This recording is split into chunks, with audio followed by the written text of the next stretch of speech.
a fun one today. Just gonna be you and me sitting down, having a conversation about how to write spice. I'm a book girly. I love me a good spicy book, but spice is super hit or miss for me. I knew I wanted to include spice in the book that I just wrote, and I was very determined not to make it super corny and not to make it absolutely terrible.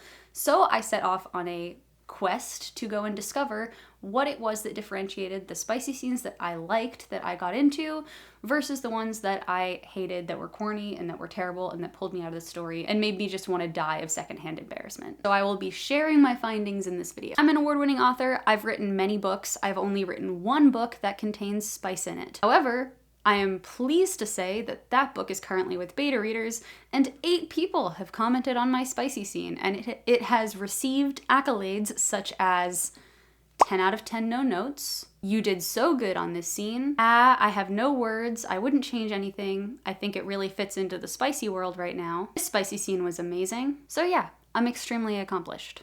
It's been with beta readers for a week. I've been like sitting at my computer refreshing, waiting to see how many people get to that scene because I was so nervous to see how people would respond to it. And also, I come at this from the perspective of a straight woman who has no experience writing spicy scenes between same-sex couples.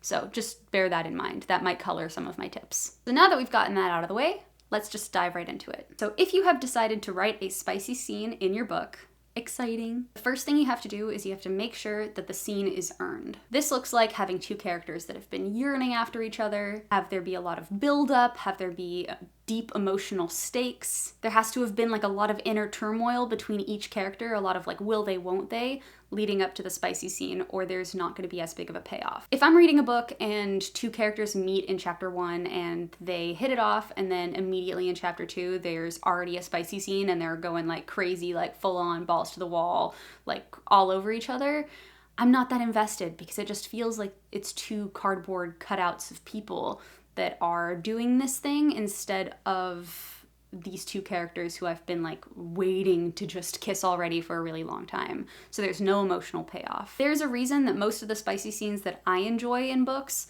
happen later on in the book, like in the second half of the book. I already know the characters, I've been waiting for it, the characters have been waiting for it, and it's a bigger moment. I care more when I actually know the 2 characters involved in this equation. I love writing men that yearn after the female characters. It is my favorite type of romance to write. I love me a yearning man, so if you want my tips on how to write those kinds of dynamics, I've made a separate video about yearning that I've linked in the description below. That is a great way to establish groundwork. If you have like a man that's yearning after the woman and then the woman who's yearning after the man, and there's a lot of like conflict and tension that is built up for a long time and finally it breaks and then you have the spicy scene, then the spicy scene fits into the relationship. Having a conflict in a romance is incredibly important to building interest and tension.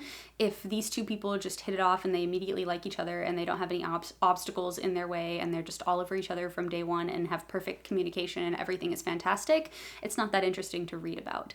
That is why, I mean, not the only reason why, don't even get me started into the whole marketing kerfuffle that is book marketing in today's day and age, but one of the reasons that tropes have become so popular in romance books is because you have built-in conflict. If you have an enemies to lovers book, the 2 enemies immediately don't like each other and there's a lot of conflict between these 2 people that are enemies, and then eventually when they turn into lovers, then you have a huge emotional payoff. But that time when they're enemies is building up the tension to eventually once they become lovers. Same thing with friends to lovers. If you have 2 people that are friends, there's a lot of tension that builds up until finally you break through and they become lovers. Same with boss-employee romances. You immediately have tension and conflict because these 2 people are not 2 people that should be together from like an employment standpoint, you know, not like from a soulmate standpoint. In order for a spicy scene to be satisfying to me as a reader, the tension has to build to almost an unbreakable point before you finally break that tension with the spicy scene. The feelings between the 2 characters have to be so intense that your readers have to be just like screaming at the characters to like just kiss already in order for that scene to be satisfying. Tip number 2, there has to be a catalyst to push them over the edge. There has to be a reason why the spicy scene is happening right now.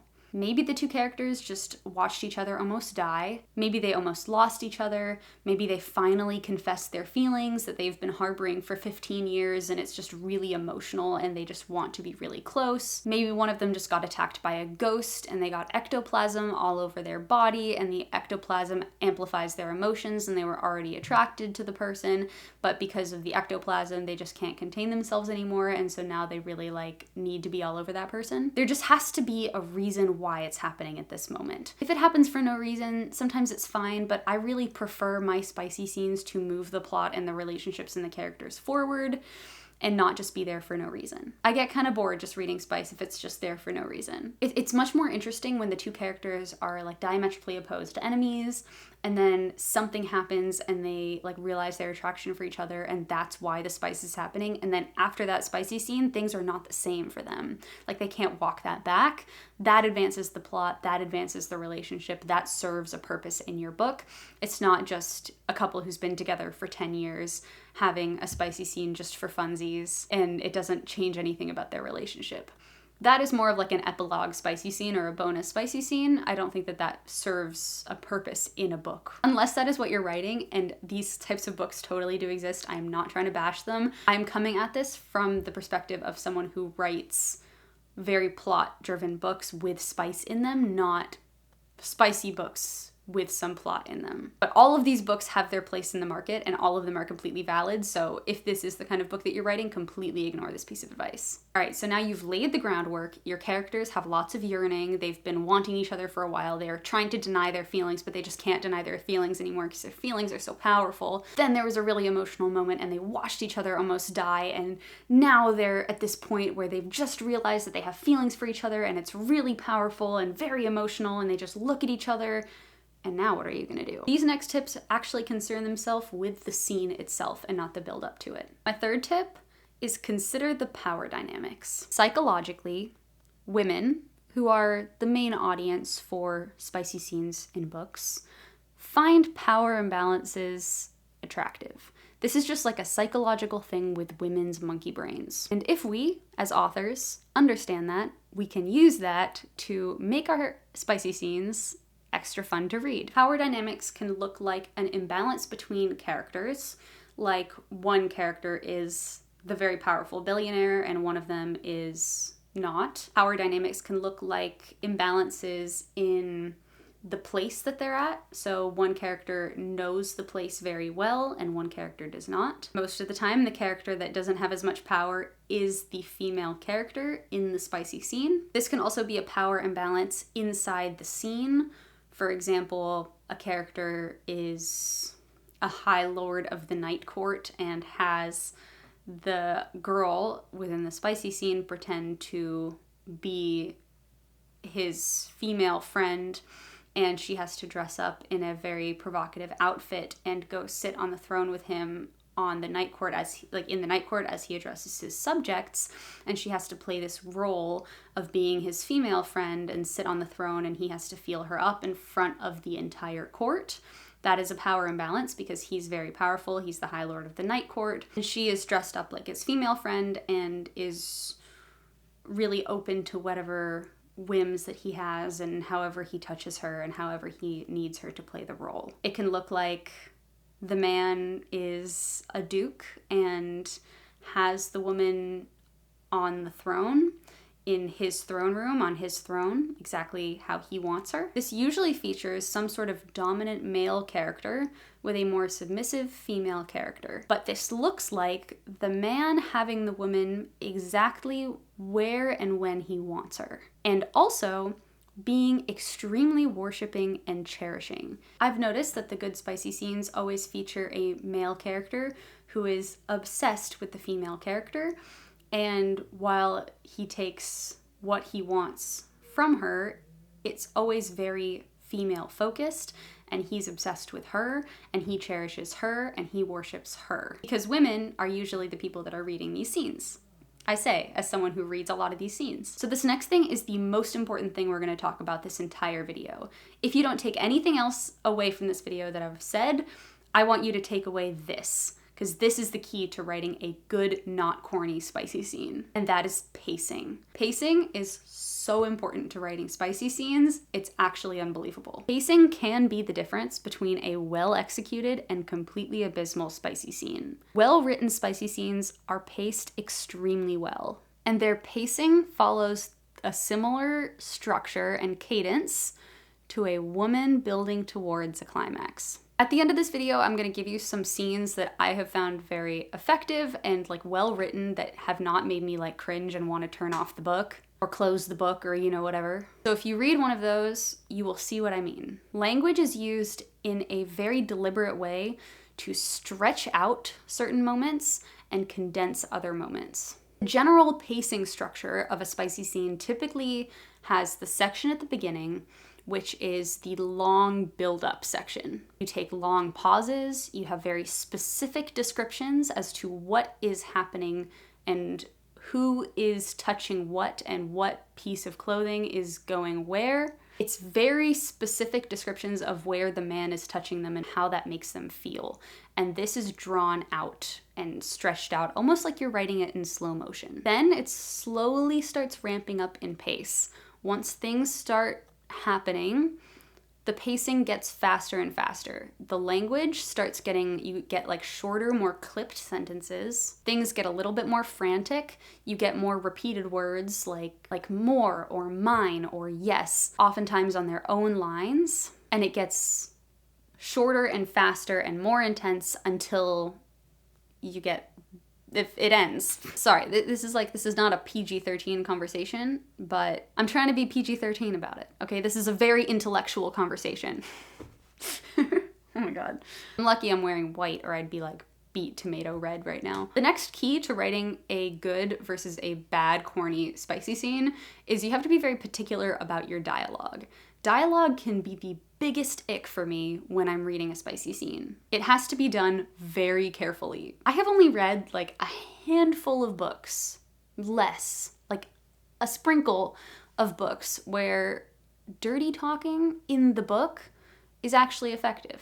Most of the times it's not earned, and most of the times it's so uncomfortable to read that I have to like fast forward through my audiobook because I just can't handle it. Nothing gives me more secondhand embarrassment than a bad spicy scene. Like, I just can't deal with it. So when I knew I was gonna write my own, I did some analysis and some thinking on why that was the case and what it was specifically about the dialogue that made me like, I can't handle this and fast forward. And I realized one important thing is that your dialogue has to stay in character. If all of a sudden your character takes on this like spicy persona and starts talking like they're all of a sudden in a adult movie, the bad girl this and the daddy this and I'm immediately no. I'm sorry, just immediately no. Usually the sweet spot where it's not corny and it's actually like productive and helps improve the scene is when the dialogue is done by the man about what he wants to do to the woman. Keeping it actions focused and not over dramatic helps, but it's very hard to nail because it's so easy to slip into it being corny, which is why beta readers are extremely important, and you should never publish a book unless you have tons of people read it first and give you their opinions. All the scenes that I listed in our reading recommendations section at the end of this video will have good dialogue, so try to read it, pay attention to whether you agree with me that it's good dialogue or if you don't agree with me. Everyone has their own personal preferences when it comes to this, so you have to figure out what your personal preferences are, what makes you cringe, and then adjust accordingly. So maybe these scenes you actually won't like, but it will give you a place to start. And finally, language. Language can really be a making or breaking of a good spicy scene too. You need to decide what language that you want to use for body parts. Everyone has a different ick when it comes to this, and it's very easy to step in it when you're trying to describe what's happening without using certain words that give you the ick. I tend to avoid as much graphic language as I possibly can. I'm not going to share my own personal preferences here because I think it's going to make YouTube mad, but there are authors that do it a bunch of different ways, and words that I don't particularly use very often, I have found that in other books, and I've read scenes with that in other books, and I've read some scenes where I haven't cringed in other books. So the best way to figure out what language you want to use is by reading figuring out what makes you cringe and asking yourself why. Because it's almost like learning to speak a new language, figuring out how authors talk about different things happening and which one you like the best, like which descriptions of things that you like the best. Okay, class, we have now reached your required reading portion of the video. It's not actually required reading.